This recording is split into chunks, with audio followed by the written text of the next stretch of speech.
ஒரு மகிழ்ச்சியான செய்தி. இதயம் நல்லெண்ணெயின் விலை லிட்டருக்கு ரூபாய் 105 குறைஞ்சிருக்கு. செப்டம்பர் 2023ல 1 லிட்டர் இதயம் நல்லெண்ணெயின் அதிகபட்ச விலை ரூபாய் 503. ஆனா இப்ப 1 லிட்டர் இதயம் நல்லெண்ணெயின் விலை ரூபாய் 398 மட்டும்தான் தமிழ்நாட்டுல. அப்ப இனிமே எல்லாரும் இதயம் நல்லெண்ணெய் வாங்கலாம் இல்ல? காங்கிரஸ் கட்சியின் சார்பில்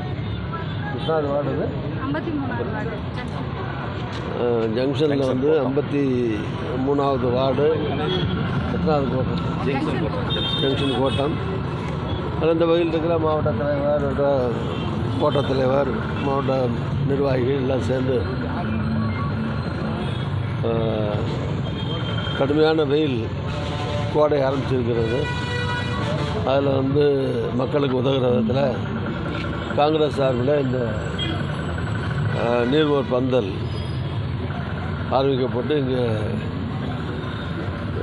பொதுமக்களுக்கு பழ வகையும் அதே மாதிரி மோரும் வழங்கப்படுகிறது.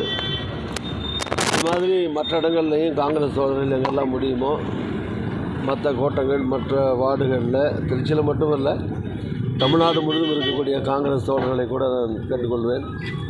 எல்லா மாவட்டங்கள்லேயும் குறிப்பாக அதிகமாக வெயில் பாதிக்கிற பகுதிகளில், நகர்ப்புறமாக இருந்தாலும் சரி, அல்லது கிராமப்புறங்கள், இந்த மாதிரி பேருந்து நிலையங்கள் அங்கங்கே காத்திருக்கக்கூடிய இடங்களில், பொதுமக்கள் கூடுற இடங்களில், வெயில் அதிகமாக இருக்கிற இடங்களில் அங்கே இந்த மாதிரி பொதுமக்களுக்கு உதவுகிற விதத்தில் நீர்மோர் வழங்குகிற ஏதாவது ஒரு ஃப்ரூட்ஸ் வழங்கக்கூடிய அந்த நிகழ்வுகளை ஏற்பாடு செய்ய வேண்டும் என்று தமிழ்நாடு காங்கிரஸ் கட்சியின் சார்பில் அன்போடு கேட்டுக்கொள்கிறேன்.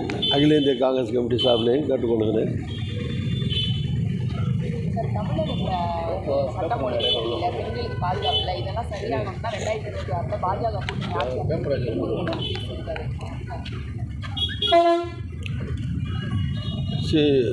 தமிழ்நாட்டில் பெண்களுக்கு, குழந்தைகளுக்கு பாதுகாப்புகள் அதிகரிக்கப்பட வேண்டும்.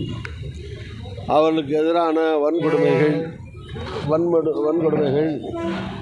கற்பழிப்பு போன்ற சம்பவங்கள் முற்றிலுமாக தடுக்கப்பட வேண்டும். அதற்கு கடுமையான சட்டமும் தமிழ்நாடு அரசாலே சட்டமன்றத்திலே கொண்டு வரப்பட்டிருக்கிறது. காவல்துறையும் விழிப்போடு இருந்து இது போன்ற பாலியல் குற்றங்களை, வன்கொடுமைகளை, பெண்கள், குழந்தைகளுக்கு எதிரான குற்றங்களை தடுக்கிற விதத்தில் காவல்துறை கடுமையாக நடவடிக்கைகளை மேற்கொண்டு செயல்பட வேண்டும் என கேட்டுக்கொள்கிறேன். அங்கொன்றும் இங்கொன்றுமாக இது மாதிரி நடக்கிற சம்பவங்களும் தவிர்க்கப்பட வேண்டும். அப்படி சில சம்பவங்களுக்கு நடக்கிற காரணத்தினாலேயே தமிழ்நாட்டிலே சட்டம் ஒழுங்கு கெட்டுவிட்டது என்று சொல்வது அரசியல் ரீதியான குற்றச்சாட்டு. தமிழ்நாட்டில் நடக்கிற இந்த 1-2 சம்பவங்கள் மாதிரி இங்கே வந்தால் நாங்கள் மீண்டும் 26ல் ஆட்சிக்கு வந்தால், அதுவும் பிஜேபி ஆட்சிக்கு வந்தால், நடக்க போகிறதில்ல, நடக்காது. இப்படி ஆட்சிக்கு வந்தால் தடுப்போம் என்று சொல்வது கூட அதுவும் சரியான வாதம் அல்ல. இப்போ பிஜேபி ஆளுகிற மாநிலங்களில் அல்லது பிஜேபி கூட்டணி இருக்கிற மாநிலங்களில் இது மாதிரி அங்கொன்று இங்கொன்றுமாக சம்பவங்கள் எங்குமே நடக்காமலாக இருக்கிறது.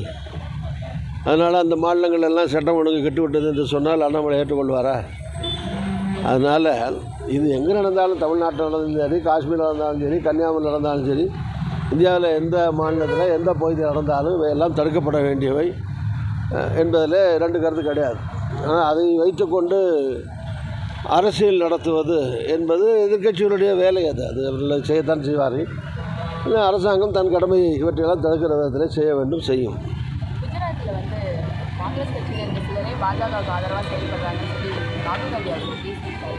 நீங்கள் காங்கிரஸ் கட்சியில் மூத்த தலைவர்கள் தமிழகத்தில் அந்த மாதிரி போக்கு இருக்கா? அதை நீங்கள் கண்காணித்து வரீங்க? சில இடங்களில் கட்சிகளில் சில பேர்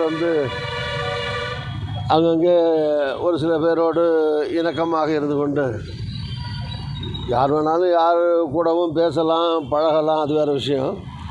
ஆனால் கட்சிக்கு துரோகம் செய்கிற விதத்தில், கட்சியை காட்டி கொடுக்குற விதத்தில், கட்சிக்கு பாதிப்பு விதத்தில் இன்னொரு கட்சியோடு சேர்ந்து கொண்டு செயல்படக்கூடாது. அதுதான் ராகுல் காந்தி குஜராத்தில் சொல்லியிருக்கிறார். நேற்றுக்கு இங்கே கூட எடப்பாடி கூட தமிழ்நாட்டில் ஒரு அறிக்கை நேற்று பேசும்போது சொல்லியிருக்காரு. ஒரு 5-6 மாவட்டங்களை சுட்டி காட்டி இந்த மாவட்டங்களில் எல்லாம் சில பேர் இந்த மாதிரி செயல்படுறாங்கன்னு அவர் சொல்லியிருக்காரு. அது மாதிரி எல்லா கட்சிகள்லேயும் இந்த மாதிரி சில இடங்களில் நடக்கிற போது இந்த கட்சித் தலைவர்கள் கண்டிக்கக்கூடிய ஒரு விஷயந்தான் இது. இதில் ஒன்றும் ஒரு புதுமையோ இதில் ஒன்றும் அதிர்ச்சியோ ஒன்றும் கிடையாது. அது மாதிரி இருந்தால் நடவடிக்கை எடுப்போம் என்று சொல்வதும் நடவடிக்கை எடுப்பதும் வாடிக்கையான சகஜமான நிகழக்கூடிய ஒரு காரியம்தான். விஜய் திமுகவை நேரடியாக விஜய் கட்சி ஆரம்பிச்சதுலேருந்தே அதான் சொல்லிட்டு இருக்காரு, திமுக தான் எடுத்துகிட்ருக்காரு. அவர் திமுக வார்த்தையை பயன்படுத்தி பேசுகிறாரு, பயன்படுத்தாமல் மறைமுகமாக பேசுகிறாரு. அதெல்லாம் பேசுகிறது அவர் தொடக்க காலத்திலேருந்து கட்சி ஆரம்பித்ததுலேருந்து திமுக ஆட்சியை மாற்ற வேண்டும் என்பதை மையமாக வைத்து கொண்டு தான் அவர் அரசியல் நடத்துகிறார். மற்ற கட்சிகளை அவர் அதிகமாக விமர்சனம் பண்ணுறதில்லை. இப்போ பிஜேபியையோ அதிமுகவையோ மற்ற கட்சிகளை எங்களையும் விமர்சிக்க மாட்டார். அதனால் பிரச்சனை இல்லை, நல்லது தான். அந்த மாதிரி பல கட்சிகளை அவர் விமர்சனம் செய்வதில்லை. அவருடைய தாக்குதல்லாம் பெரும்பாலும் திமுக மேலே தான் இருக்குது. திமுகவில் ஆட்சியில் இருக்கிறதுனால அந்த ஆட்சியை மாற்ற வேண்டும் என்று சொல்லி கொண்டிருக்கிறார். அது அவருடைய ஆசையாக இருக்கலாம், லட்சியமாக இருக்கலாம், கனவாக இருக்கலாம். ஆனால் எங்களுடைய கூட்டணி பலமாக இருக்கிறது. அவ்வளவு எளிதிலே எங்களுடைய இந்த கூட்டணி ஒன்றாக வலுவாக இருக்கிற போது யாராலையும் இந்த ஆட்சியை மாற்றிவிட முடியாது. காங்கிரஸ் இப்போது இருக்கிற திமுக கூட்டணியிலே வலுவாக இருக்கிறது. காங்கிரஸுக்கு என்று கணிசமான வாக்கு சதவீதம் இருக்கிறது. தமிழ்நாட்டில் இருக்கிற பெரிய கட்சிகளில் நம்பர் 1 திமுகனா, நம்பர் 2 அதிமுக, நம்பர் 3 மூன்றாவது பெரிய கட்சி தமிழ்நாட்டில் காங்கிரஸ் கட்சி தான். தமிழ்நாடு முழுதும் இருக்கிற கட்சி. எல்லா கிராமங்கள் தொடங்கி நகரங்கள் வரை வாக்கு வங்கியோடு, செயல் வீரர்களோடு, நிர்வாகிகளோடு, பூத் கமிட்டியோடு இருக்கிற கட்சி என்பது காங்கிரஸ் கட்சி தான். எனவே இந்த 2 கட்சியும், 3வது இருக்கிற கட்சியும் 1வது இருக்கிற கட்சியும் ஒன்றாக இருக்கிற போது, அதோடு இன்னும் பல கட்சிகளும் கூட்டணியில் இருக்கிற போது, தனியாக இந்த கட்சியும் அல்லது கூட்டணியாக கூட இந்த கூட்டணியை வீழ்த்துவது கடினம், வீழ்த்த முடியாது. எங்களுடைய கூட்டணி தான் வெற்றி பெறும்.